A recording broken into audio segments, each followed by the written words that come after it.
Since my last short review had multiple reviews in it, I thought, why not do that again? Except, well, this time I wanted to devote a little bit more information to each one as opposed to little reviews orbiting a main one. So recently, we had a huge trio of releases right around the same time. Need for Speed Unbound, Marvel Midnight Suns, and the Callisto Protocol, and I purchased all three when I have so many other games to finish. And why? Well, because... some motherfuckers are always trying to ice skate uphill.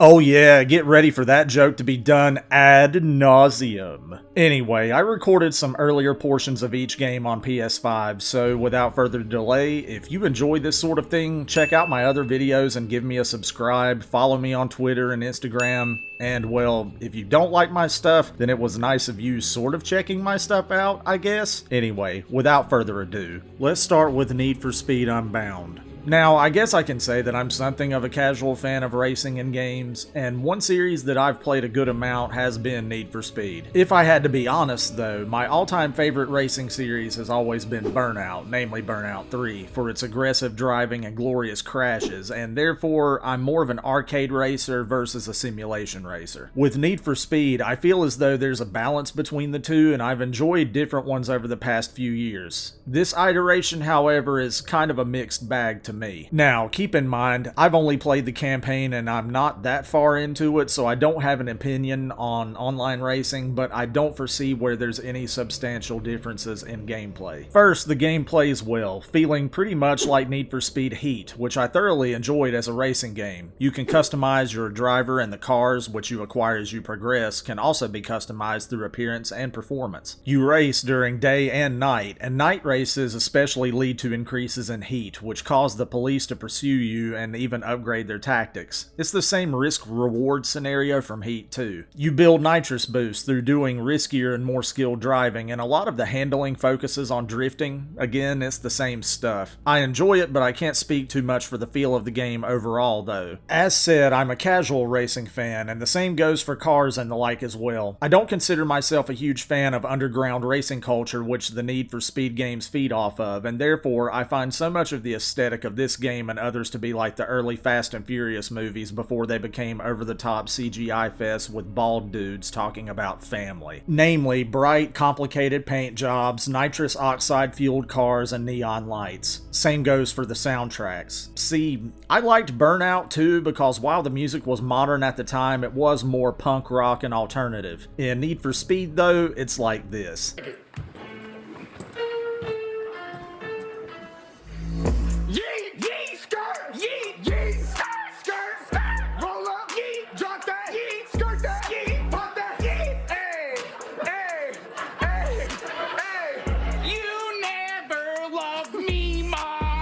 Yeah, that's modern rap to me in a nutshell, and we wonder why our culture seems to get dumber as time goes on. What a dick.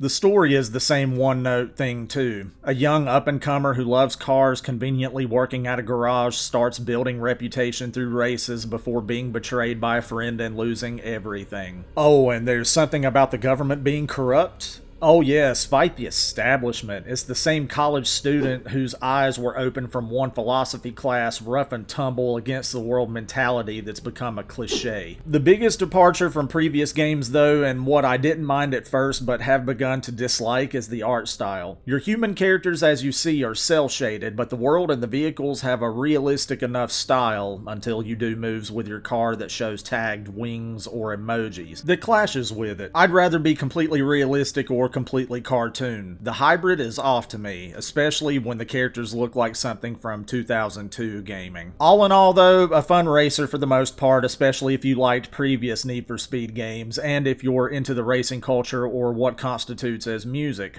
Otherwise, if you're expecting anything more, then you may want to drift past it.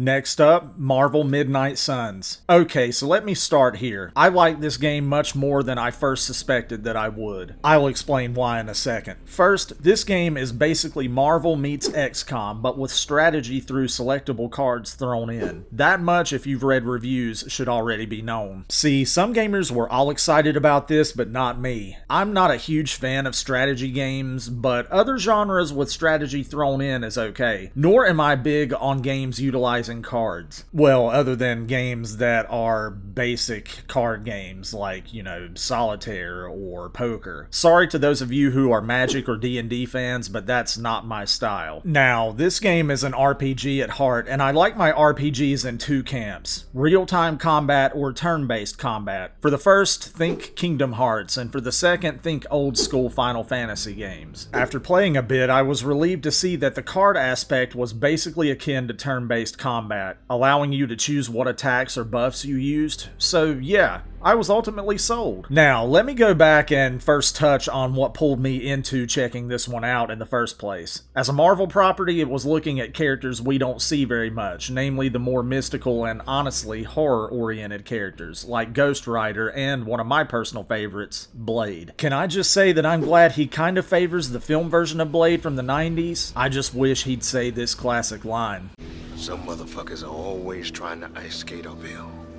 Look, I know he won't, but a man can dream. Anyway, I like this side of Marvel on top of the other more renowned properties. I've said that I've slowly become a non-Marvel fan overall due to the oversaturation and undeniably political messages through more recent movies and shows, but I have enjoyed the games over the last few years. Spider-Man and Miles Morales, awesome overall. Avengers, other than being an online grind fest, not bad. Guardians of the Galaxy, an underrated gem with great music and, in my opinion, an overall better realized version of the classic team than what James Gunn did. Sorry, not sorry. Let's see what Homeboy does with DC. Give me a Batman Beyond movie with Keaton, damn you! I am very disappointed!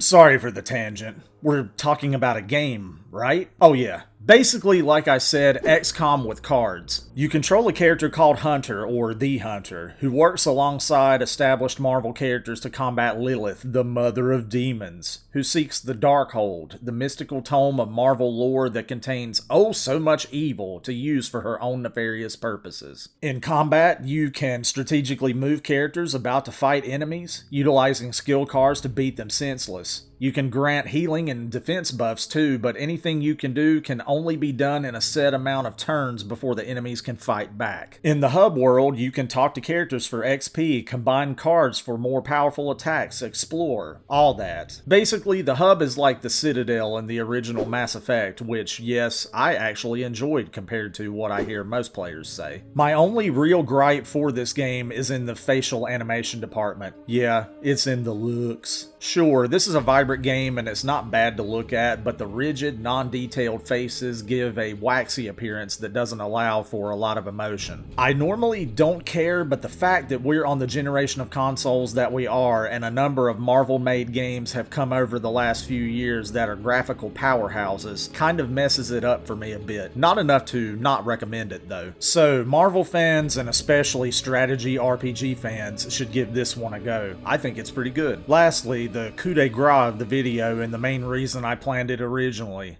The Callisto Protocol. I'll admit, seeing the early promotions for this game had me excited. As a massive horror fan, body horror in space is always a thing I look forward to in stories, but also anxiously dread, and this had it in spades. However, as more and more was revealed about it, I lost a bit of that excitement. Why? It's just Dead Space all over again. Okay, so I get it that it was created by the same guy, Glenn Schofield. I get that he's called it a spiritual successor to Dead Space 2. In gaming, spiritual successors used to be able to get away with being games that played just like those in the past but had mere character changes or differently colored sprites, usually due to rights. But in the sophisticated realm of gaming now, a spiritual successor has to be more unique than just a rearrangement of a particular formula. I knew I was in trouble the first time I saw the homage to cut off their limbs from Dead Space, and it only got worse from there. No, wait. I knew I was in trouble when I realized Josh Duhamel was the lead. Ugh. Anyway. What a dick. Let me start with the good stuff before continuing. The game looks great even on PS5, though I know PC snobs will say they're the best, and it gives a sickly, sweaty feel to the claustrophobic scenery, complete with air vents, along with all the pulpy, spattery blood you could want. It's responsive and it plays well too, aside from how rigid the player character Jacob feels, which I think is solely because it's a horror game. Have to give the character a handicap, as it were. That's why some people think the old Resident Evil games were so scary at the time due to the tank controls. Oh my god! It's also somewhat unique in that there's a focus on melee combat as opposed to projectile weapons, at least at first. Sure, Dead Space had its stomp, which returns here, but it was weapons-based as a whole. But melee combat is a bit weird to get used to, utilizing joysticks to dodge and the triggers to attack with a weapon or fire once you have a gun. I'm not a huge fan of it per se, but I haven't exactly hated it. Now, back to my earlier rant, because I can't continue without doing so. If there were just a few Dead Space connections and Easter eggs, it'd be okay. But it feels like a Hollywood form of a remake, updated with new characters' names and dialogue. Here's what I mean. Everyman protagonist ill-equipped for the struggle ahead and afflicted with visions? Check. Alien plague that transforms people into grotesque monsters? Check. Space! Check. Villain with ties to a malevolent religious sect seeking to use the alien plague for their own weird purposes? Check. As for that last one, as someone who wrote a short story connecting an alien life form to religion, and one that owed a lot to The Thing, Alien, and even Dead Space, can we slow down on always making horror stories that have religious connections? It's kind of a cliche now. Anyway, you see my point. That's the story in a nutshell, if you move Isaac Clarke from Dead Space into a moon prison with no suit and have him fight his way out. It just seems like either Schofield only has a one-trick pony or he's playing it too safe. It doesn't make it bad, just disappointing in that regard. Ultimately, as much as I hate to admit it, it makes me long for the Dead Space remake in January, aside from the fact they've replaced many of the side characters. Seriously, the original actor playing Hammond was perfect. His name was Peter Mensah, and I hope they don't replace Keith Zarabashka as Dr. Kine, but they probably did. Why? Some motherfuckers are always trying to ice skate uphill. But yeah, I'd rather replay a game I've already played, but spruced up and tweaked. I'll finish this one, but I don't see myself going back and playing the crap out of it unless I'm trophy hunting. So overall, the Callisto Protocol is not bad. It has its good points, but at the end of the day, it's Dead Space, but not as interesting. Oh, and I think it's an absolute waste of Sam Witwer. Can we not get him in a game that's more appreciated? He was Starkiller, man, and he does a lot of Star Wars work, even though Star Wars mostly sucks sewage and snowstorms now.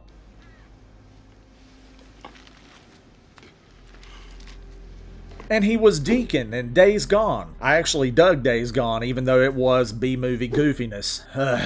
Anyway. Alright, so there are 3 brief reviews for you, contained as best as I could contain them. Summary: Need for Speed Unbound? Not bad. Marvel Midnight Suns? Surprisingly good. The Callisto Protocol? Okay, but ultimately something of a disappointment. Now, for a break during the holiday to work on my novel and build a PC. And afterward, expect my next longer retrospective video in 2 parts as soon as I can manage. That's all for me.